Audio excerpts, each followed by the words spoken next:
हमारे साथ बातचीत के लिए समाजवादी पार्टी से सांसद वीरेंद्र सिंह जी, हम उनसे बातचीत करेंगे। सर, कुंभ का कल समापन हुआ, मुख्यमंत्री योगी आदित्यनाथ, इसके अलावा दोनों डिप्टी सीएम संगम नोज पर पहुंचे थे। कहा यह जा रहा है कि जो सरकारी आंकड़ा है, लगभग 65 करोड़ से अधिक जो श्रद्धालु हैं वो संगम में स्नान किए हैं। इस आंकड़ों को किस तरीके से देखते हैं?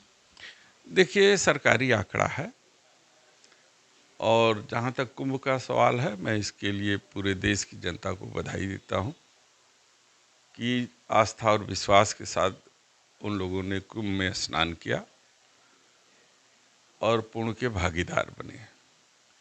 जहाँ तक सरकार के नुमाइंदों की बात है, वो सरकारी आंकड़े, मीडिया मैनेजमेंट वो करते रहे, ये अलग चीज़ है और आस्था अलग चीज़ है।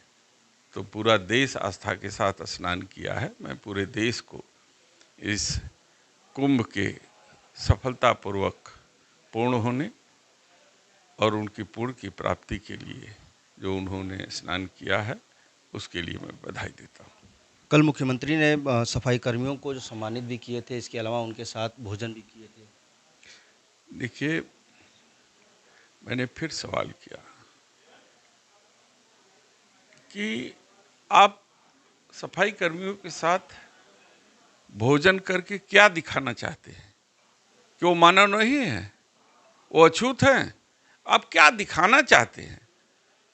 आप भोजन करके किसी के ऊपर एहसान कर रहे हैं, वो भी तो हमारे समाज के अंग हैं। तो इसी तरीके का काम भारतीय जनता पार्टी करती है। आप उन सफाई कर्मियों को ऐसा दर्शा रहे हैं कि हम उनके साथ भोजन करके बहुत बड़ा एहसान कर दिया।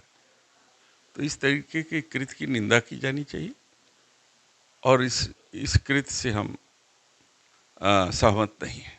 अब महाकुंभ बीत गया, राहुल गांधी स्नान करने के लिए नहीं पहुंचे।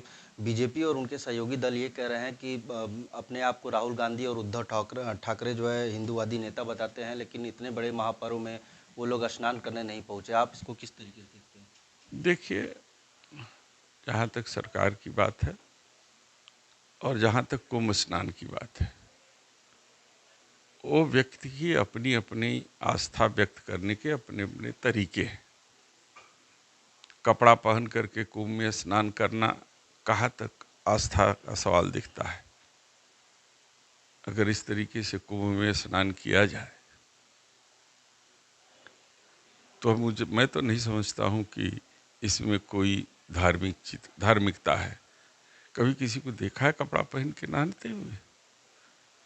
डॉक्टर मनमोहन सिंह पर कमेंट करते थे माननीय प्रधानमंत्री जी कि रेनकोट पहन के नहाते हैं, लेकिन खुद कपड़ा और रेनकोट पहन करके कुंभ में स्नान किए।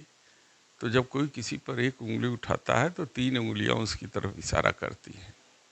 तो ये देश देख रहा है और अपनी पीठ थपथपाते रहे लोग। ये सरकार न बेरोजगारी पे बात करेगी, न महंगाई पे बात करेगी, न किसानों की समस्या कैसे कम हो और किसान खुशहाल हो उस पर बात करेगी, न ग्रामीणों के इंफ्रास्ट्रक्चर, उनकी स्वास्थ्य सेवाओं पर, न ही शिक्षा के क्षेत्र पर कोई बात करना चाहेगी। इसलिए सबका ध्यान भटकाने के लिए ये आस्था से जोड़ते हैं, हमारी भावना से खेलते हैं और भावना भड़का करके वो मूलभूत सुविधाओं से अपना ध्यान भटकाने की कोशिश करते हैं।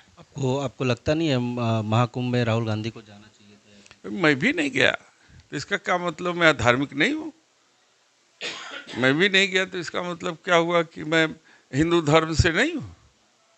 कोई ज़रूरी नहीं है, सबकी अपनी अपनी परिस्थितियाँ होती है। हो सकता है उत्तर प्रदेश सरकार उनको प्रोटोकॉल न दिया हो। मुख्यमंत्री योगी आदित्यनाथ ने सदन में महाकुंभ को लेकर के जो बोला, आपने भी सुना होगा। उनका ये कहना था कि गिद्धों को लाशें दिखी और भी तमाम चीज़ें उन्होंने बोला था। कहा था जिसकी जैसी भावना थी उसको वैसा चीज़ जो है कुंभ में दिखाई दिया। उनकी इस बात से मैं आंशिक रूप से सहमत हूँ, क्योंकि गिद्ध कौन है ये डिफाइन उनको करना है। जिस दिन वो मुख्यमंत्री जी ये समझाने में सफल होंगे कि आखिर हमारे देश में गिद्ध है कौन, तो मैं उनकी बात का जवाब दूंगा। उनका तो सीधा इशारा समाजवादी पार्टी पे था। इशारा से नहीं, साफ कहे ना। हम तो वो कहेंगे कि जिस व्यक्ति के कारण मौतें हुई हैं वही गिद्ध है। अब समाजवादी पार्टी के बागी विधायक हैं बाहुबली अभय सिंह, उनकी एक तस्वीर वायरल हो रही है जहां वो शिवपाल यादव का पैर छूते हुए दिखाई दे रहे हैं। कयास ये लगाया जा रहा है कि क्या फिर से जो अभय सिंह है वो सपा के पाले में आ सकते हैं। जितने बाहुबली हैं वो नेताओं के हमेशा पैर छूते रहे हैं, छुएंगे, और उस पर कयास लगाना बहुत जरूरी नहीं है। चलिए, बहुत शुक्रिया बातचीत के लिए। तो ये थे हमारे साथ बातचीत के लिए सांसद वीरेंद्र सिंह, जिन्होंने तमाम मुद्दों पर हमसे बातचीत की। वाराणसी से विनीत श्रीवास्तव, भारत समाचार।